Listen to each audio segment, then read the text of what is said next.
like And textbook, right? yes, Like, like I give you its RCT, root canal treatment with 14 millimeter in the distal buccal. no motion. But that's exactly. Science And the patient's crying, you know? You need to acknowledge that.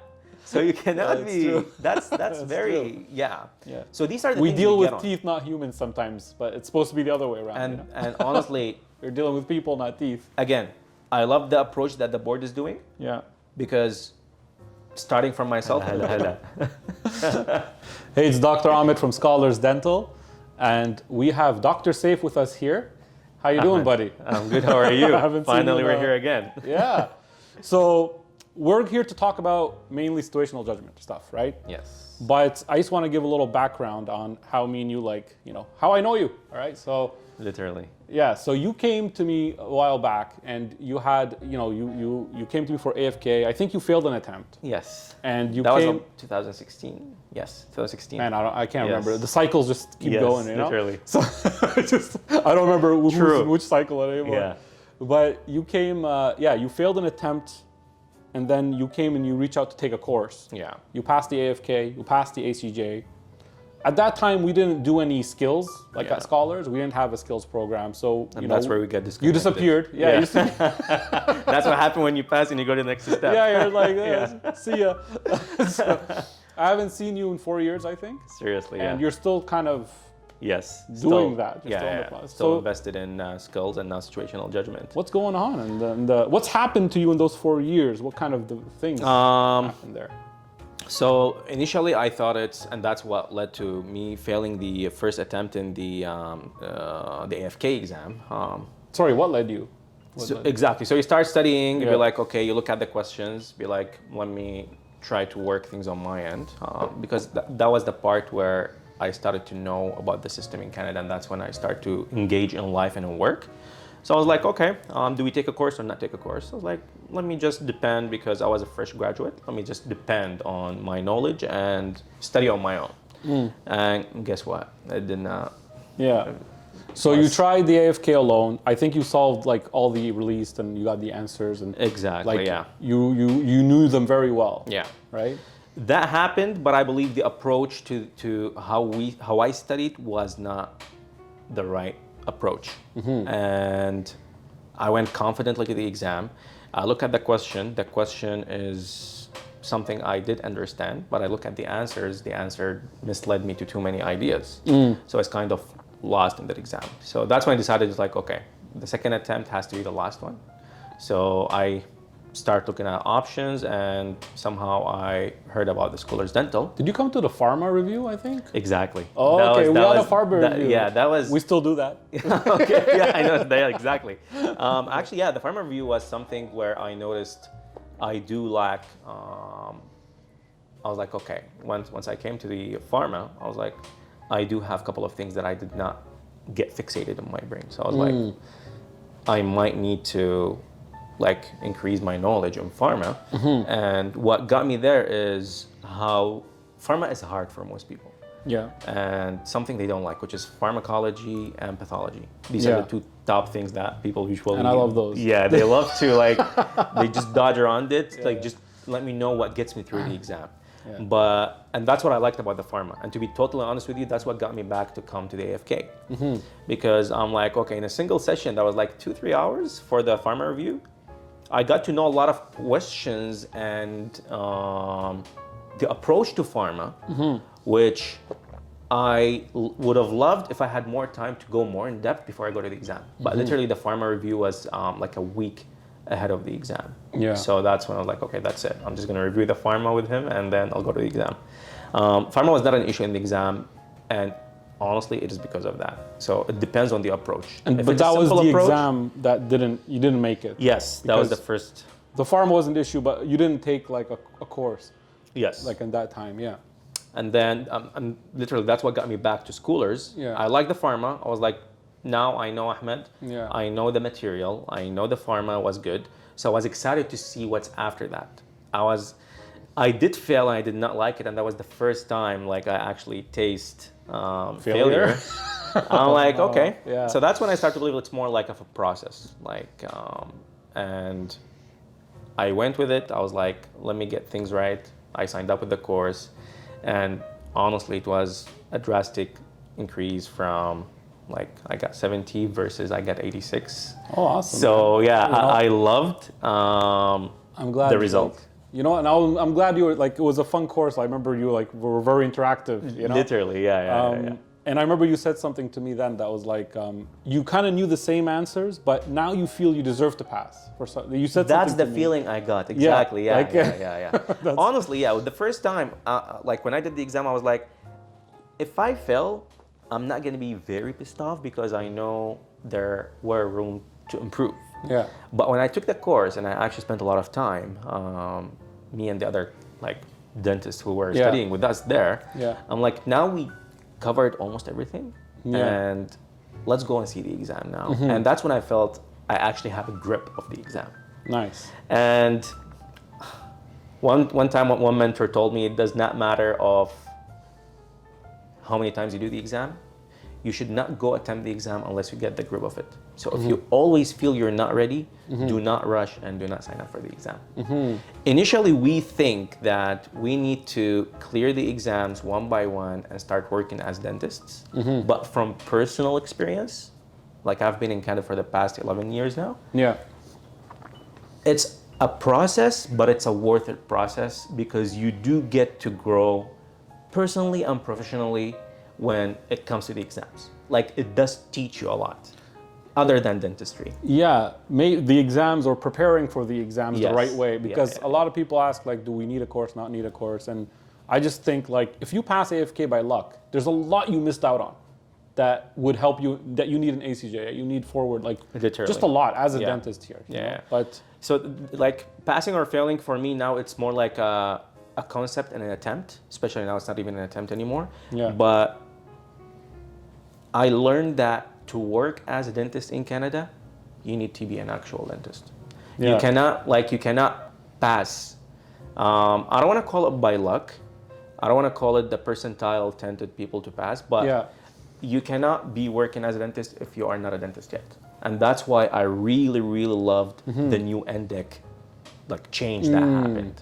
And when you say like, be a dentist yet, meaning like not just by a paper, but like not just really paper. by knowledge. Yes, like the new NDECC, which is why I love the transition from the old exams and the NDECC exam, is they're actually preparing us. Makes the board sense. is they're preparing you for the market. Yeah. So once you get there, you're good with the AFK and ACJ, you're good with the judgment and the theory. Yeah. And now you're good with the skills and you're good with patient interaction. Exactly. That's a whole new factor that they added. That's big. Because people always think like, why is NDEB changing things? And they always look at it at a like negative way, you know? Yes. Oh, it's negative. It's like, by the way, we want to get back to like how because you went through first ACS, then you had to change the NDECC, right? Yeah. But also like the concept is, the way I see it is skills became easier. I'm not like, I could be wrong with that, but it's less projects and you don't have to transfer to Kilgore teeth. But they added this component that's a new component that's actually useful, like for a lot of people that don't know how to interact maybe a certain way, right? It's very crucial for us or for the fresh dentists who are either freshly graduates or they freshly came to Canada. Yeah. Because people usually, they go through that if they just arrived to Canada. So they're either invested in the application process and the exams, or they just got to finish dentistry and they came to do the exams outside of Canada. So it adds the biggest impact. Like as much as it's an exam that nobody got on the results yet, including myself, I did not get the results yet, but I was really happy and appreciating that I actually went through this exam. You know, it's like a way of saying like, you're not, it's like changing the mindset that I have to do this exam to like, actually I should want to do this exam. This is my point. I should want to prepare this way because I want to be ready before I go into the market. Literally. You know? I believe that's an advantage for the people who are doing the NDECC exam. Yeah. It's they're over advantaged over the people who did not get that. And that changes the way you approach your studying and less stress if you think about it that way. Like the NDEB, gladly and thankfully, they made the examinations honestly less stressful. Like as an atmosphere, the staff were great. Administration was good, very smooth, seamless. The exams were more coordinated, no cancellations. You book the spot and you go and you do the exams. Everything is coordinated. That's good. And the material and the resources, it's already provided. So basically, they're basing the exam on a protocol, which is the ACFD. I'm not sure if you read about it. The Like ACFD the protocol. Australian one or the UK one? No, the ASFD is basically the academic for Canadian dental schools, which is basically a criteria for all dental schools in Canada, which is a framework, is what gets students or dental students ready to be dentists. So if you are a dentist, then you are covering the framework for ACFD.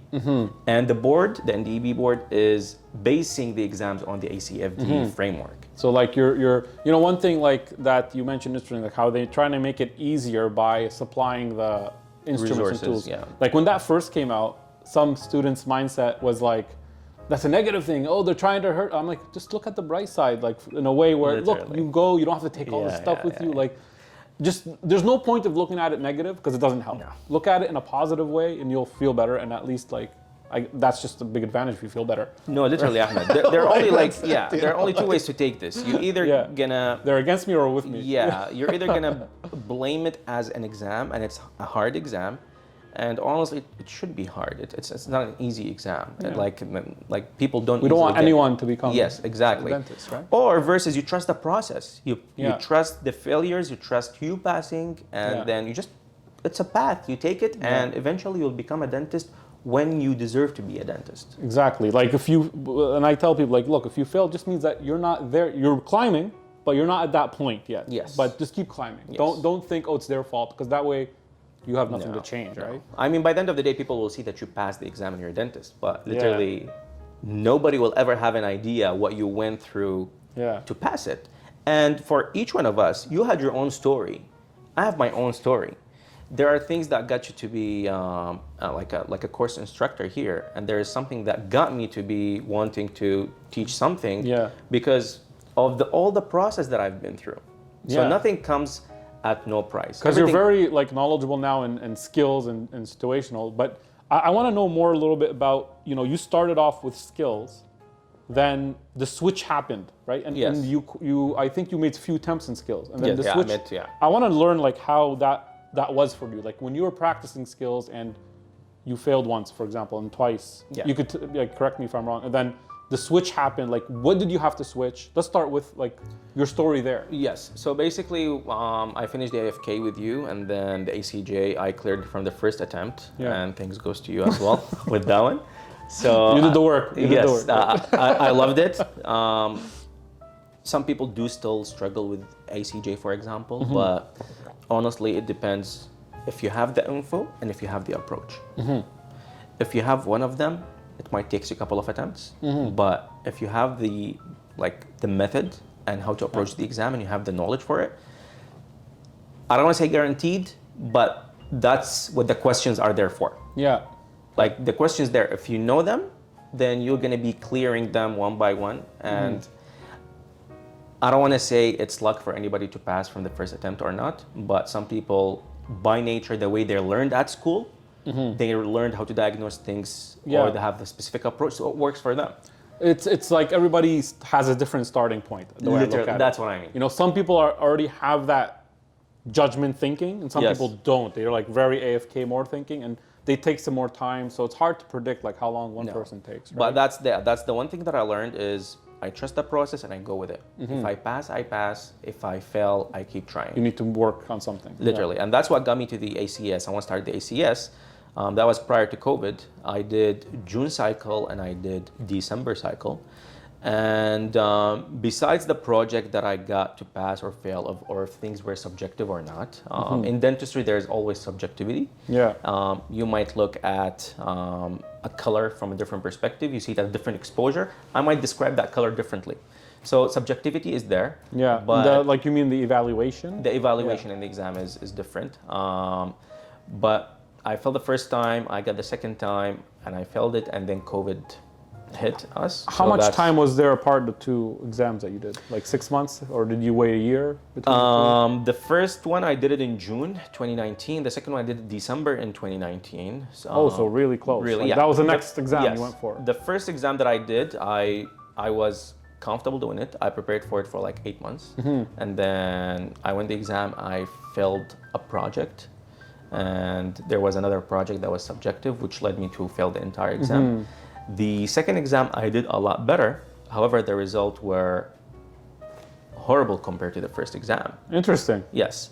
So that's when I knew it's not just your hand skill, it's what happens in the exam itself. Yeah. And who's going to evaluate you based on do you have subjective things or not. You know, that's like skills is not like time, and maybe it could apply to theory, but it's not like the more time always the better. It's like when someone's training for a fight, there's like a moment where you're at your peak and you might go down from there. Literally. You know? Because this literally explains why some people, they practice for 2-3 months and they go and they pass. Yeah, they might be at the peak and they're ready and they have the energy, and then literally they're not in the fatigue or Some people, they perform really well in the exam. However, their work checks were not the best during, however, compared to the other people who perform really well in real life and they go to the exam, they're more susceptible to anxiety, they're more pressured. They do not perform as they do perform on a real life scenario. Yeah. So that's things change.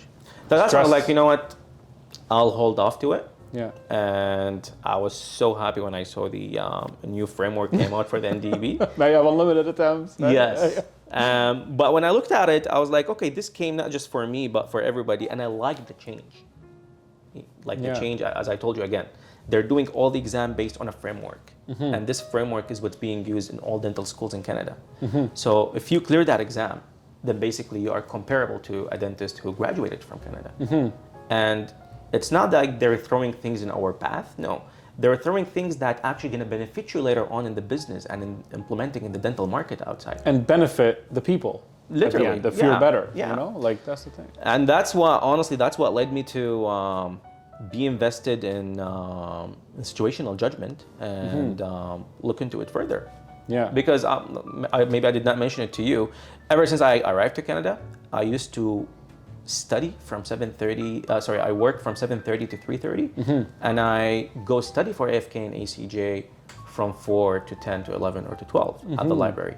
So the entire process for me for the past couple of years were literally work and study. 7 work to 10. and study. 7 yes. to 10. Full-time job has nothing to do with dentistry, which is an IT networking company job. Yeah. But the reason I never understood the details, but I always heard your. Yeah, exactly. We would message sometimes when you're in the course. Exactly. Even Yeah. Whenever we chat back and forth. You heard the job. Oh, sorry. Now I look at it, and I see that it was a bless. Because you do need, and this is, by the way, this is concerning or regarding the situational judgment. As a newcomer to Canada, or if you've been here for a couple of years, you need the Canadian experience. You need to be in the market for any type of job. Yeah. You need to get the interaction with people.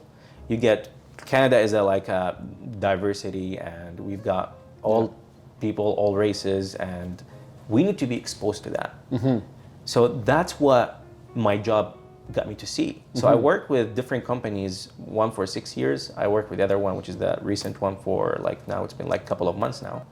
And I grew a lot in a professional and personal perspective. You experienced a professionalism. Yes. You learned it. For example, I got to work with a real estate company in the IT department, and I got to see, we've got to take courses as part of the team with real estate marketing, with communication skills, because real estate people, they need communication skills. Yeah. And this company is all about like real estate, and they do real estate in Canada and in the US. They're like a really big company. So that's what got me invested. It's like all these, you kind of like took different skills from different areas that helped you in situational. Yes. And therefore like you became more competent in situational judgment and even training people around you and stuff like that, right? So, but even the like, was there anything like when you switch from the ACS to the NDECC skills, any change in the projects, or is there any detail there that people need to know, or is it just like the same projects just narrowed down? Like the way they broke down the project is fillings and preparations. Yeah. So like they're testing your hand skill in cutting and your hand skill in finishing and polishing and getting the contour and fillings. And these are basically, again, as per the ACFD framework. It's what a minimally competent dentist should have when they graduate. Yeah. And Cutting and fillings. So they did cut down on projects from 12 projects to 7 projects. Yeah. They plus kept, the infection, which is plus the infection control, which would be the 8. And that could all be like, now they're doing it weekly, and that could be all kind of condensed in like a month. And like we're kind of offering now like a 1-month course to help people, like if they need a 1 month or even like you know. So yeah, that's let's go back. Sorry, to situational judgment. I know we're so people, because situational judgment is the new thing. Like the skills is like the same little a little bit smaller but different, and they took out the Kilgore teeth. But situational judgment is like a new thing now. Like if I ask you to summarize, what is situational judgment? What would you say? So I would say it's the crucial component that they added to the equivalency process, because the skills, if it's 12 projects or 7 projects, it's a skills by itself. Criteria change for the skills, but situational judgment is the new component that was added. And as per the NDEB, they said it's going to be an OSCE styled stations, which upon doing... It's confusing a bit, because OSCE was totally different. Yes. And, yeah, like from an exact approach, it's not exactly like OSCE. But, yes. Yeah. But when I went and I did the exam, I saw that it makes sense for a dentist to go through it. Yeah. Because again, it prepares you for the market outside. So if you know how to communicate with those people. The definition people see on the website versus what really it is. Like there's actors, there's I think a lot of maybe students think, or maybe in the market, it's like theory. We need to know the theory. Did you find it's all about theory? Is there a gap between what's actually being the approach that's being used versus the approach that needs to be used? Yes. So what I noticed that we do need the dental information. We do need to study a bit of theory. However, in my own opinion and the way that I saw the exam went, you need 40% of the theory in order to pass the exams. If you get 90% of the theory, you might still not pass the exam. Why? Because 40% theory and you've got 60%, let's say 50%, how to manage a case or how to manage a real patient, and then 10% is how you behave with that patient, how you manage their anger, or how you manage them if they're surprised by the options you're giving them. All of these communication skills and the behavioral management and how you know what's needed from the case is more important than the theory itself. So what I noticed is that the approach is more to see how you would be after you pass this exam and you go into a real life scenario. So just when you say 40% theory, when you say theory, is it a theory specific to situational judgment, or is it, when you say theory, do you mean like the AFK, ACJ stuff that people are already, like if someone studied AFK, ACJ, they have the theory and they have that fresh, do they need more theory? Actually, comfortably saying they do not need. So it's more reviewing. Especially the people who recently just passed the ACJ. So if they reviewed kind of their knowledge of like ethics, consent from AFK, and they reviewed their patient management stuff from ACJ that they already kind of, that's the theory we're talking about. It's not like a situational judgment, you need theory. No. That's what I mean, and that's what got me encouraged to give this course, because I did apply the method that I have. I applied it on my close friends who went and they did the exam. I applied it on myself and I went and did the exam. And I noticed that it's a simple communication and it's a specific approach that you use with patients or with the actors, if they're actors in the exam, in order to manage that station and pass it. And I did not see that I need to revise AFK in order to pass it. No. Exactly. If you're fresh from ACJ, if you would have the structured way to do the cases, and if you have a way of talking to the patient and a structured way to get the information out of them and to give them the proper options, then that's all you need to pass the exam. Yeah, so and say, by the way, same thing applies to role plays and written stations. Yeah, so it's like not a knowledge test, you know? That's what people, like, knowledge is part of it. It's just using, it's a way so they could evaluate how you're communicating the knowledge. Yes. But it's really like an interview, right? They're trying to see how you are. That's what it is. And the closer thing to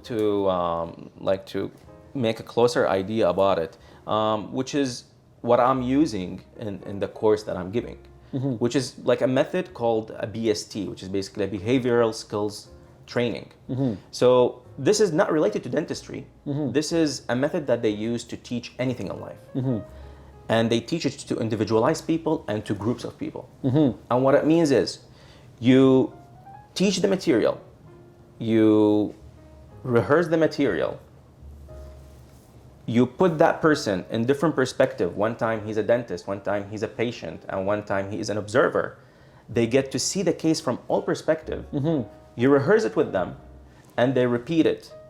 And they found that this method works with any type of teaching or education wise. Interesting. So it's like in the category of if you're taking a presentation course or a communication course or like a speaking course. You know what I mean? Not necessarily knowledge, you know, like literally. So I like to prepare for my exam. Yeah, you prepared I like look how they do and what are their competencies are. We do have the same competencies, but we have more of them. So the ACFD protocol or the framework that I'm telling you about, they have part of that framework in Australia. We do have more bullet points, I would say, in our exam, but the approach is similar. And then I got to look at a course in the UK and the way my friends do the exams in the UK, and it's almost similar. What I noticed in common is all of them, they do depend on, and by the way, even courses in the US, it's dependent on a communication skills. And that's what the majority of us lack, especially if we get faced with the board exams suddenly when we arrive to Canada. Because most of us, they did not work in Canada. They're just trying to get the dentistry part done. They get, let's say, they get sabotaged by the failures in the AFK or ACJ. So that's when they start notice that it's hard. And that's why I'm emphasizing on the point that trust the process. It might take some time, but you need to have the right tools.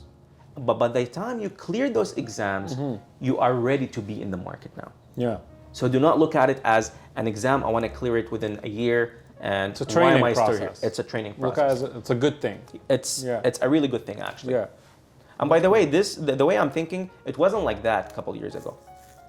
Now it changed after I saw the new approach from the NDEB. When you say it wasn't like that, do you mean like the NDEB wasn't like that, or do you mean your perspective of my perspective of the exams? It wasn't like that before. And that's how students usually, or applicants, or dentists, foreign trained dentists, they start that way with like, what's this? You know, they're putting this in our way. No, this is literally why I literally want to emphasize on it for everybody who's doing the exams nowadays. Is literally trust that process. Not just hear me saying that, but feel it. You trust the process, you go through it. If you fail, that's fine. Because you're gonna be building yourself even more. Once you pass, you're gonna feel the fruitful achievement that you made. And once you go to the next exam and you clear it, it will give you more confidence. If you failed, you're still gonna build yourself. But once you clear those exams, you're gonna be out a ready dentist. If you pass. Yeah, and like I tell always the AFK participants, you know, like people expect you here to know some pharma. Like people bring you drug lists and you don't have to know everything, you know, by heart, but if you need to go research even what this is and it says cholinergic agonist, you want to know what that means. You don't want to be like, I don't know what, you need to research that too, you know, and figure that. So the people expect you to know, and even if you want to communicate with a physician, you want to know these things. So it's all like at the end to your benefit if you look at it that way. Yes. Know? Yeah. No, I like it's great what you're saying. And that's why I love the protocol that the NDEB published. They literally categorized a passing dentist by a competent or a minimally competent dentist or not competent dentist. The one with the skills. With the skills and the judgment. Even with the situational judgment, they do have a minimally competent and a competent and non-competent. And they targeted it in a way where the competent bullet points, if you want to be a competent, it's all zeroed. However, the minimally competent, it's what cost marks. So they broke each bullet points by 0.2 mark. If you get most of them to accumulate a grade of 1, you pass. Once you miss one of those 0.2s, you fail. However, if you accumulated all the competent bullet points, you don't get to pass. So that means they're trying to get the minimally competent at least out of you. And once you get those, that means you are a minimally competent dentist, and you can practice and improve in the dental market. Okay, so what you're saying is that when you say the competent is zeros. Yes. Sorry. So let's say there is a competent, minimally Yeah. competent, not competent. Yeah. If you speak to a patient, or if you do that project, or that case, Yeah. in a competent manner, It's and you did not cover the minimally competent, you're not passing. okay. You have to cover. What does that mean? Covering competent and not covering minimally competent? So they have a criteria for what a Yeah. competent is, Yeah. and they have a criteria what a minimally competent is. Yeah. They put a 0 mark on a competent bullet points. Okay. I got what you mean. So you're saying that it's like a ladder. If you can't accomplish step A, you won't get the mark for step B, even if you accomplish step B. Even if you accomplish step B. You know what I mean? So you have to do the minimally competent checked, then you could possibly get... Literally. Yeah. It's almost like that, yes. Once you do that, you are a minimally competent dentist. So if you were not able to achieve or pass the exam, then I'm a big believer that you still need to work to get a minimally competent dentist. But do you want to be minimally... Is that passing minimally competent? Minimally competent is the minimum that you can pass with. Okay, so Yes. if you get everything minimally competent, it's still fine, right? It's still fine. Yeah, so... And that's why you strive to be at least, to go into that station and pass it in a minimally competent manner. Because that's what the approach is, or the approach that I'm teaching is for. Yeah, and that's all like, well, what is it that you need to get that, right? It's like what you see now, the NDEB has situational judgment, 5 categories, and then you just see everybody copy pasting. This is what we're doing, right? But okay, these are the ACFD. Everybody framework. could take these and paste it and say we're doing all this. So this is what I'm doing. I got the framework.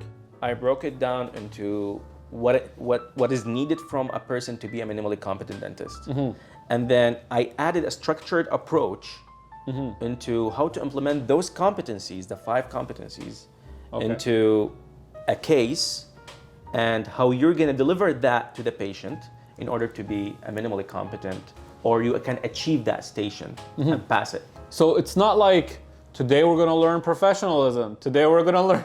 It's like it's all kind of in there. It's all intertwined. You have to be all of this together. Yes. You can't label it like here's these slides, here's these slides.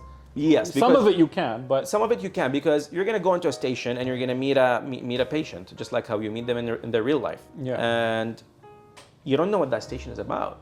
Sometimes it could be speaking about professionalism, but there could be something else that, since you have 10 minutes in the case, like in the station, you have to cover all perspective for that patient.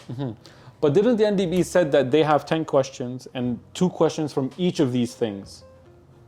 Right? So how does that work into that formula? Like if they have a question made for this, targeting this thing, are they still evaluating on another thing? Nobody knows. This is the general idea about the exam. Nobody knows anything as of yet, because results are not out. We just have the resources. So you did the exam? Yes, just did the exam. Yes. That sweater? Literally, yeah. I was in the same shirt, same sweater, same jeans. You just came from it. You just came from the exam. I don't know. I'm just hopeful about these jeans and this outfits. Like, let's see how it's gonna go. You feel good about the situational judgment. Right? You should care about every little detail when you go to the exam. And once you sign up, once you sign into the exam and you go inside the examinations room, you're not going to be remembering what there was on your papers that you studied or from the knowledge that you were gathering in the past months. You just have going to behave. Yes, you just have that patient. You just have these 10 minutes. Whatever is going to be presenting in your mind, you're going to present to this patient. You're either going to manage them or not manage them. And that's the approach that I'm using is we take any patient in any scenario. You speak to them, you acknowledge their emotions, you see what their concern is. Maybe they come with their son or with their kids to the clinic, then you need to... That's if it's an actor question, can we say that? But if it's like a written, does it apply? And that's what I'm saying. Everything gets implied in a role play, it can be implied in a written station. So you kind of write out what the behavior would be like. And actually, it's interesting you're saying, because the way people usually look at it, they look at it as the important part is a role play, and then the less important part is it's like the easy, written, right? The easy part. The easy part. But why are they saying that? because it's got communication skills. And that's why they're afraid to speak to a live patient, but they're more comfortable writing things down. But the way that actually works in the exam... It's like university mindset. Yeah. Yes. But if you're actually want to do the actual exam and you want to pass it, if you focus on the written part, the information in the written part can literally be applied on the role play. Or you mean the role play could be applied? Same thing. Okay. But usually when they bring like the written station, it's a clinical dental case by the end of the day. So a person who has pain or a reversible pulpitis, like it's a patient by the end of the day. They can have an infinite amount of issues when they come to the clinic. Yeah. So once they come, you need to manage them. So that management can be in a role play or it could be written. You still have to cover the same points. Yeah. You still need to cover the minimally competent points. Writing is still communication. You have to communicate it right. You can't just be like, give a moxie, see ya. You need, exactly. You need to cover the competencies that we're talking about, the ACFD. So the ACFD competencies, the 5 competencies, professionalism, the management, the health promotion, all of the 5 competencies, they need to be applied to the role play and they need to be applied to the written stations. But they did 5 and 5 in the exam. So people are more comfortable doing the written part for the same reason that I'm afraid to meet an actual patient. And that's what I'm trying to get on. You need a little bit, 40% dental knowledge, but you need the right approach present in your mind in the exam to know how you're going to interact with that patient, cover all perspective from oral health and general health, where the patient is happy. You give them their sheets. You ask them to follow up with you if you have a question. You acknowledge their emotions. Yeah. So it's little details. Like the sympathy, the empathy. Yeah. So, exactly. You know, they because affect the exam. I see a lot of people that finish the process and then they don't, and if they didn't work back home, let's say, or I don't know if they, even if they did, but let's say mostly if they didn't work, they feel a bit worried about being in that position, right? Like they don't know what to do, how to talk, what to say. Like this is so covering that a bit here may be a little boost. And that's where, going back to my point, and that's honestly how I felt. Like by the end of the day, I'm just like all the other dentists who are doing the exams. But the reason I'm saying or pushing people to work beside doing their exams, because it gets you implemented and covered from that side. And once you get into a course that's more concerned about your 40% dental knowledge, but at the same time is working on your communication skills, then that I love to acknowledge that I used to like that. And I got it through the Canadian experience. And at the same time, I got it through implementing what I learned in the business life on a dental patient approach. And that's what helped me to get that, I want to call it the magic ball, which is not guaranteed to pass you, but it will lift you up to a minimally competent dentist. That's an interesting, because that could be a point we could talk about, is that, okay, so you have this approach, you train people, but we never even seen results yet, right? So we don't know if, like no one knows if any approach is working right exactly. now, right? So what's your thoughts on this? Like how? Again, Ahmed, like it's a two-way street, or like a two-path highway, let me call it. It's either you're gonna look at it in a way that I need to lift myself to be a dentist, which not necessarily just dental information. I need to communicate with any patient that I see in front of me. For example, if you're sitting in front of me, Saif, like my tooth is hurting, and I'm like, yeah, well, I don't, you know, you need to engage with the patient, know what's happening with them, and give them an option that's feasible for them, that makes logic for them to seek that treatment. So you're either going to look at it in a perspective where I want to build myself and be a better dentist.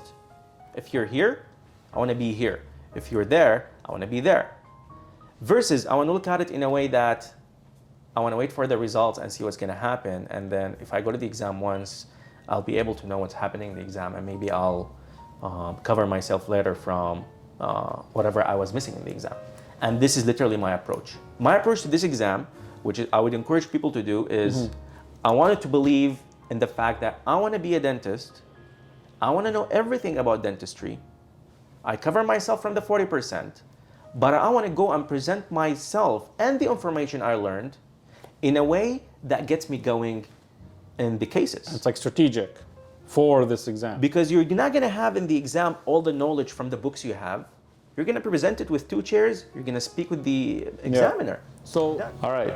So Saif, when we met to make this course, we're like this figure out this situational judgment course. Yes. You were telling me you could do it in 1 month. 4 or 5 sessions or something, 1 month. And in that 1 month, you could give the most important thing. Now, it might expand, might not, it depends.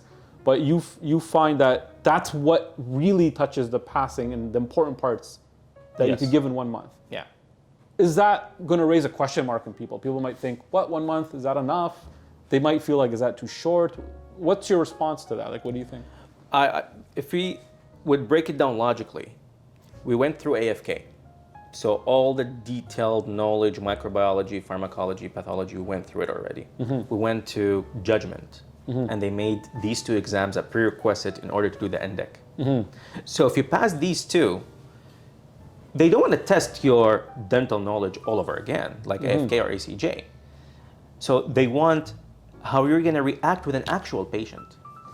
And everybody knows reacting with an actual patient is not based on AFK theory. So that's why I emphasize on, if you're fresh from ACJ, so you know how to clinical judgment cases, then you need the way to present it. And the way the board is, like when they sent the resources to study, the content is more like a general content. How to manage pain, how to educate patient about smoking cessation. It's general ideas.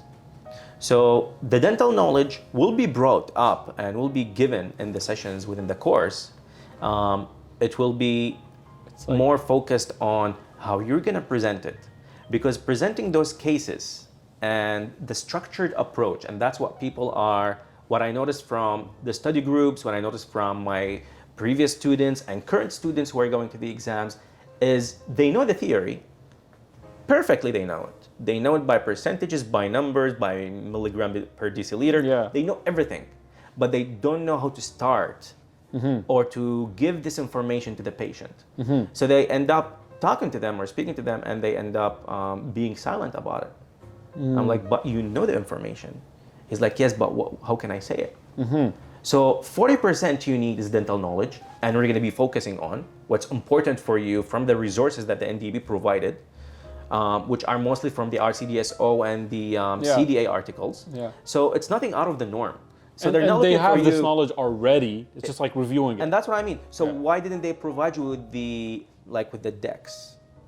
Or why didn't they provide you with like a study material or resources for X-ray and all of that? Because it's not about the theory. It's about these resources that have a generalized clinical scenarios from regular like dental market in Canada. These patients are going to come. You're going to present them with these resources, but the idea is how you're going to use it in the exam.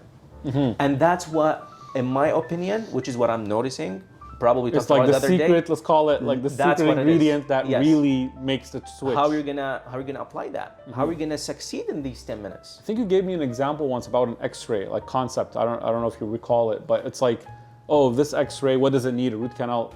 You know it's a root canal treatment that it needs root canal treatment. So for example, like, yes, they tell you there is an irreversible pulpitis, or you diagnose the pain based on the history as irreversible pulpitis. It's like the patient's like, yes, I have pain. I'm like, yes, it looks like an irreversible pulpitis. And they tell you back, it's like, what are we going to do? Like, we can extract it or we can do RCT. Well, I literally finished saying that in 20 seconds. But the exam is 10 minutes. Wait, how much 10 minutes each station? Yes. Okay. Does that mean you need to cover 10 minutes of the exam? No, does not mean that. But they gave you a proper conversation time in order for you to communicate with that patient. So for example, you need to see, why did that patient reach to the point where they have pulpitis? Did they not brush their teeth? Do they not have a dentist close to them? So you need to cover that patient from all perspectives. You cover them from a dentist perspective, from a patient perspective, from a parent's perspective. Like there's a back and forth. There's like, and that's something you want to teach in that 1 month. Exactly. And that's what's important in the exam. Interesting. So you need the information, yes, but you need to go and dive into the information. You need the other 60% that gets you going through the 10 minutes and manage those cases and actually feel you're comfortable in those stations when you leave. Because the feeling you get when you see that the patient is satisfied is different than when you leave within 2 minutes, 3 minutes, and you notice that I don't feel that I gave the solution, but I gave him the RCT solution, but I don't see that they're happy. Like I put the answer. Yes. That's the answer, Yes. the knowledge-based answer. So for example, But there's no humanity in that exactly. answer. Yeah. So everybody's going to study about informed consent. But how are you going to educate the patient about informed consent? Because they might tell you, just take it out. We don't want that tooth. So you need to educate them. Okay. Tell them what's so happening. Would you say the approach is like, maybe a more efficient approach is like, study the theory, here's the content, read that. But here in the course, like we want to practice more. And we'll follow up on the Yes. theory, but let's go through scenarios and really figure out how you're going to communicate, which questions to ask, and stimulate the right reaction maybe, or trigger the right reaction. Because that's what us as ITDs we're lacking most of the time when we come to Canada. Is you say ITDs, International Trained Dentists? Yes, International Trained Just Dentists. thought some IT thing maybe, just want to make sure. So all of the international trained dentists, usually when they get to Canada and they see the percentages of passing the exam is low, it's hard, the confidence gets sabotaged.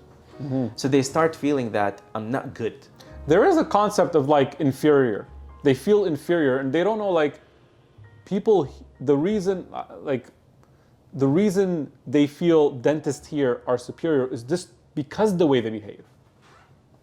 There you go. You mentioned it already. Yeah, isn't it? And that's like, what the course is. The actual knowledge and the actual practice, if you might go to some clinics, you might not actually see it up to the standard you think.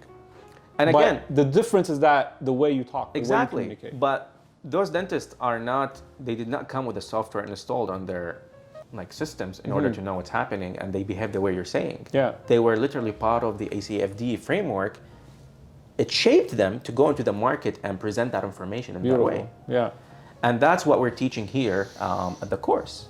Yes, you do need the dental knowledge, but how are you going to overcome that fear inside of you that I have the dental knowledge, but I don't know how to pass the exam? It's like an inferiority complex where people always feel that they're not like a dentist yet. Yes. Even if they pass and they do it, they don't, the patient knows, and you forget that the patient doesn't know anything, like it's just the way you present things. Literally. Right? And by the end of the day, the patient needs to feel comfortable talking to you. Yeah. And the more knowledgeable, the more communication skills you're going to have with them, the more they're going to tell you, and the more you're going to be able to help them.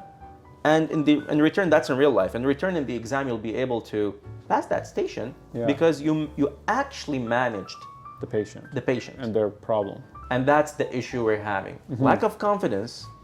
They have the knowledge, but lack of confidence, and the feeling they get, which is the one you talked about, which I feel like dentists in Canada is behaving differently. That's what we're getting on in this course.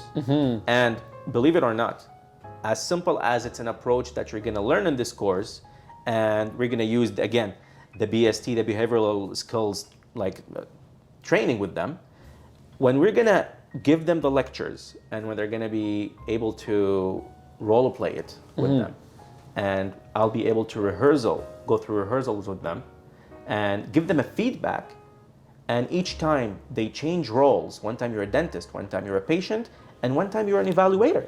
Because you want to see yourself how the evaluator is going to look at you as well. That sounds good. And that's when you're going to be like, oh, I want what he has. Because the observing. Yes. Yeah. Because by the end of the day, you're going to be evaluated by an evaluator. So he's going to see you on a video. Because the exam is video and audio recorded. It's like an analogy a bit of what I sometimes tell people in ACJ or AFK. Like if you make the question, start making questions, you'll learn how a question maker thinks and you'll know how to find answers. Yes. Right? So once you do that, once you see Ahmad and Saif doing a role play, and you'll get to be an observer, you get to be the person on the iPad who's going to be doing the box checking. Be like, okay, they spoke about health promotion, they hit on professionalism, oh, there was some type of information and management, so they got that covered. Yeah. They missed that one. So next time when you do it, you are sure you're not going to miss that point. And the knowledge here, let's not call it the training or the practice that it could be delivered either if it's in class or online. You think the benefit will be similar? I would call for the majority online would work.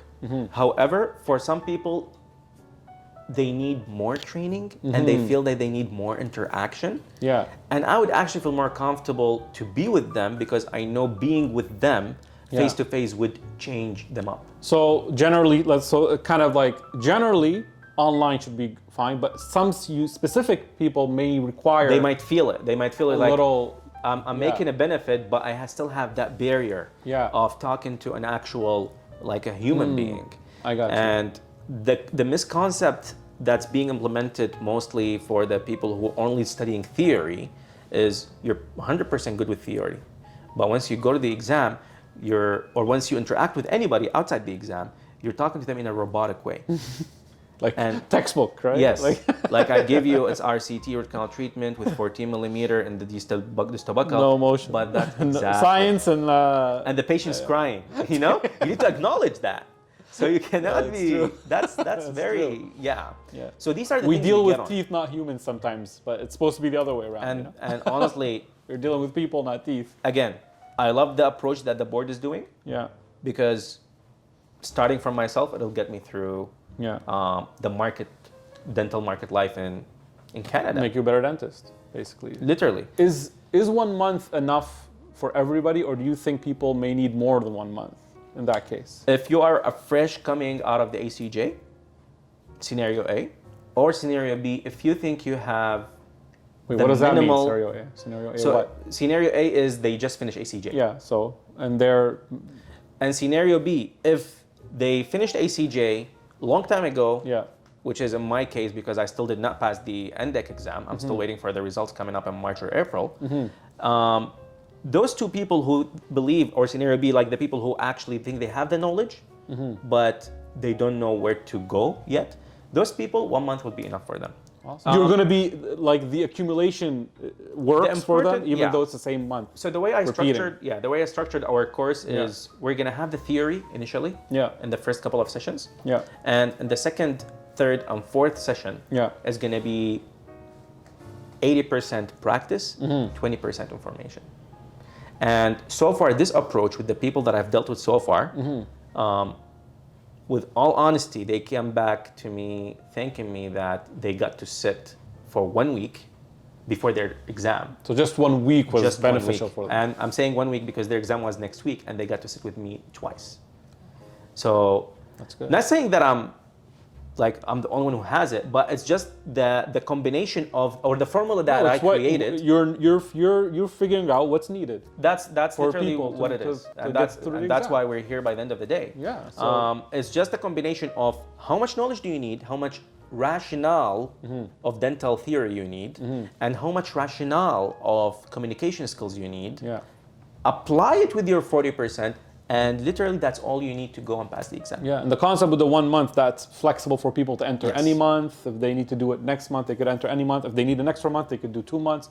It just makes it more flexible for them, and they're getting what they The 1 month is basically, generally speaking, is for the general population who they are invested in the process of doing the exam on next 3 months.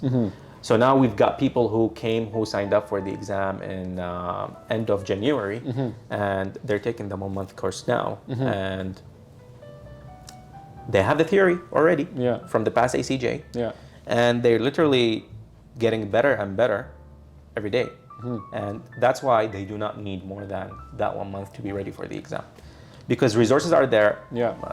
Spend your time. Look at our CDSO website. Get educated about how the market is going, because the information on our CDSO website and the CDA is not a theory only. It's what's actually happening in the clinics. So if you get yourself set with those articles and the resources from the NDEB, then that is the 40% I'm talking about. And that's what will be given. There's no magic papers we're going to give that's going to get you to the exam.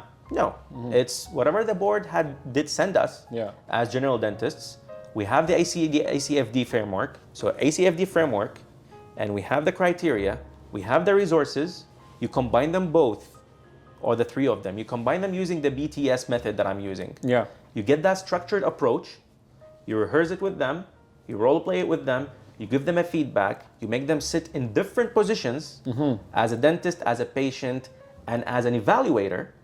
They get to see themselves from different aspects, and they feel confident like that. Next time they do the case, it changes their behavior drastically. And in the exam, you're not going to have all of that. It's just going to be yourself. Exactly. And how are you going to act in that station. And you only have 10 minutes to show yourself. The knowledge comes out real when you could remove that barrier. And that's what we're working with. So a barrier with 1 month, yes, it's possible. So then we're planning to do a free orientation for people to ask questions about this course. Absolutely, right? yeah. Like we're going to try to do maybe just to help as many people as we can, do something online. We're planning to do a free orientation for situational judgment on December 17th. It's Saturday, time 10:30 to 12 EST. And we'll talk do you have anything kind of you want to talk about, or is it a Q&A? What do you think? It's mostly going to be Q&A. We're going to give a couple of bullet points that we have about the exam, but it's going to be mostly, which I do encourage people to attend. By the end of the day, how do we know this strategy works, even though no strategy has worked yet, proven to work yet, because we don't know any results. So what would you say about that if someone's asking you, well, Saif, Dr. Saif, did you pass, not pass? What's going on? So I'll touch base on that, but like for the orientation, what I'm going to be doing is mostly Q&A and the approach that I'm going to be using with them. But please do attend, because we're going to be focusing on that barrier that they have. And once they're going to be able to figure out what that barrier is and how easy they can overcome it, they know that the exam or the NDECC situational judgment wise, or the section of it, will be highly possible for them from the first attempt. Now, touching base on whether the results are out or yet, for myself, it's not out yet. The exams, probably the first batch is going to be out in December, mid-December. The second batch is going to be in March. But basically, I'm not basing it on how to become better, knowledgeable dentist. I'm focusing on you as a dentist, you be a better version of yourself. You have that communication skill that you can use after the exam in the clinics, which is gathered from all my years of experience in the Canadian market and the real estate market and the marketing market, and all of those courses that I did take, plus the behavioral approach that I'm using, is gonna make you know how to interact with any patient. So it's not only being taught to dentistry or dentists. The BTS method that I'm using is not only for dentists. It's globally used for anything you're teaching. Teaching seniors, teaching children with disability and without disability. So basically, it's covering all population on any method. And this is the method that I'm teaching. And also, like, since you're actually an internationally trained dentist, like, you went through that transition from this level to this level, which makes you more aware of that. And that's what made me overcome the failure as well. Because the more I was invested in the market here in Canada, not the dental market, the more I grew, the more I started to see, okay, there is an improvement here. And then the year after, oh, I see improvement there as well. I was like, oh, okay, so exams are not the only thing that's gonna improve me. So once I grew there, it was easy for me to overcome my failure and be a better version of myself here. And this is basically the point of the orientation itself. Exactly. So please, everyone, just sign up for the free orientation. You'll know what the situational judgment is about. You'll know what Dr. Saif's approach to solve that barrier, that problem for your situational judgment exam. Nothing to do with passing or failing. No. Get yourself covered and go to the exam, and you'll be the best version of yourself. And that's what I'm basing it on. That's the best thing to end it with. Dr. Saif, thank you again. It's good talking to you. Yeah, man, we gotta do this after all again these years. I know. So. Oh yeah, that's for sure. It was great, man. Awesome. Well, and I'm happy that it's exciting to be working with you. We're going to start doing some cool stuff. Yeah, I'm excited, honestly. All right, thanks everybody, and Thank you all. We'll see you in the next video. Bye. Take care.